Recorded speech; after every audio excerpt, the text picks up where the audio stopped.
or talking about putting up a fence. In the last 6 years, 2 immigration bills have set quotas for legal entries and established provisions for the admission of political refugees and the relatives of earlier immigrants. Now, obeying immigration laws is the new litmus test for public officials. I'm suing to force the federal government to control the border. We will continue to enhance our security at our border. All Americans are rightly disturbed by the large numbers of illegal aliens entering our country, and we must do more to stop it. Unfortunately, the United States has not been in complete control of its borders for decades, and therefore illegal immigration has been on the rise. We all agree on the need to better secure the border. We simply cannot allow people to pour into the United States undetected, undocumented. We're going to build the wall. We have no choice.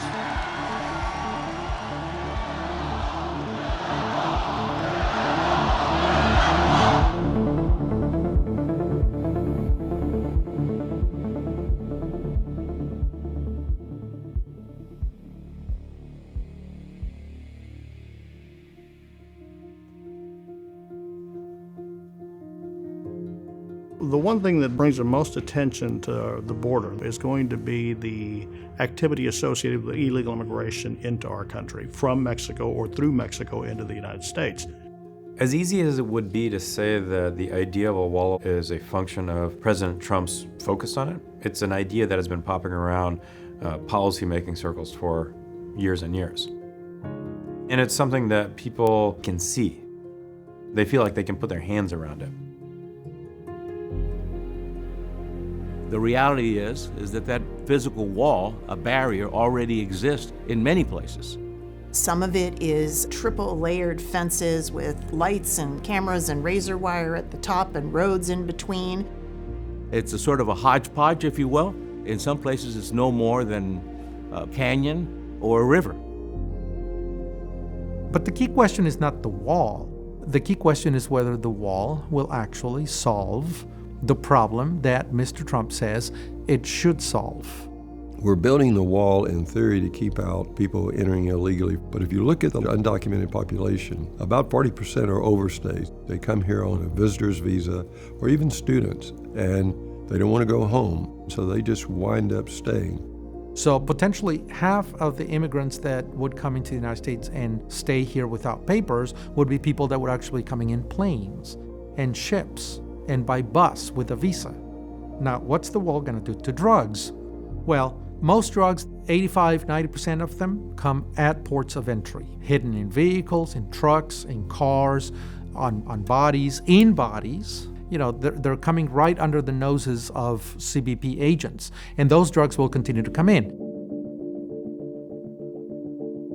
But rhetorically, the idea that you can put up a wall to stop what people analogize to water, right? We talk about a flood of immigrants. So what do we build to stop a flood? We build a dam. And the idea of a wall is that. It's a rhetorical device that is simple for a lot of people to understand. The truth is we are not being flooded with people.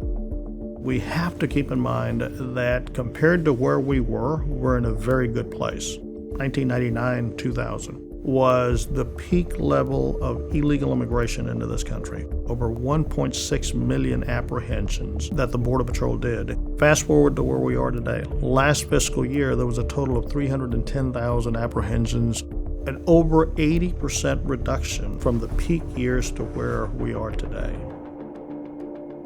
What we have done has actually worked very well. Boots on the ground, sensors, agents, fencing where it's required in urban areas and so on. When you add all these different things, it's paid off. We're not looking at a complete collapse of the border. Actually, we're looking at a turnaround of the border. But it is key for many folks to know that we have a secure border, and that doesn't necessarily mean a wall. It may mean parts of a wall or parts of a fence. It may mean better entry-exit technology. It may be better interior enforcement so we deal with truly violent criminals who shouldn't be on our streets, who should be in deportation proceedings. There's nothing wrong with spending a reasonable amount of money to the point, through a combination of physical barriers and technology, that the Border Patrol can represent that they have effective control of 95% of the border.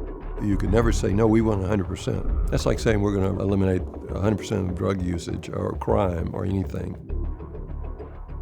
Today, the number of Border Patrol agents is 21,000. The budget is so much larger, the vehicles, the technology much more sophisticated, the drones, the deployment, the maintenance, the whole apparatus is so much more expensive.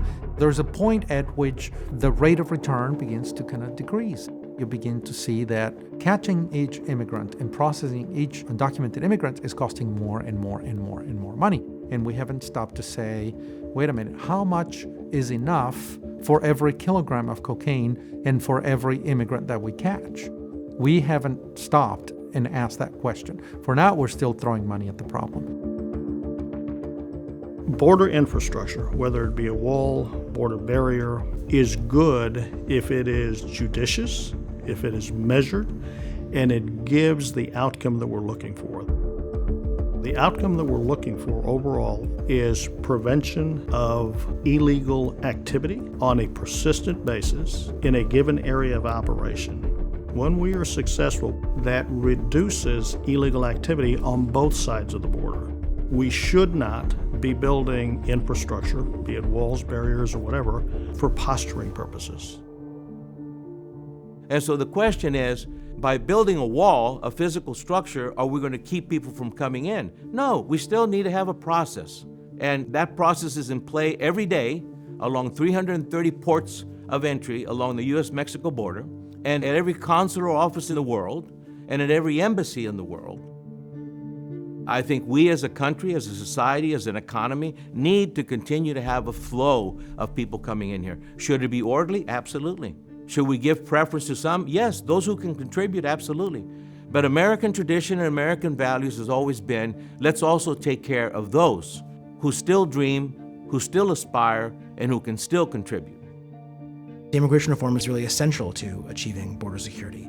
If I could tell Border Patrol agents that they wouldn't have to spend their time identifying and processing busboys and nannies who are trying to enter the country through the deserts between the ports of entry, but could instead direct those people to the ports of entry where they would have a means of lawfully entering the country to get work, agents could instead focus on people who are coming here for more nefarious reasons.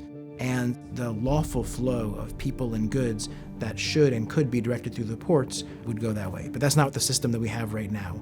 Right now, we have a system in which people who desire to come to the United States for work, in many cases, don't have a pathway to come here. They don't have a line they can get in. And as a result, you have seen historically people who have gone around the law in order to come to the country. The goal of policy should be to increase the cost of illegal entry and decrease the cost of legal entry. We focused so much energy on increasing the cost of illegal entry and far less effort on decreasing the cost of legal entry. If you make it easy for people to come into the United States, legally live here and work here, that gives them no reason to cross the border or otherwise attempt to evade immigration laws.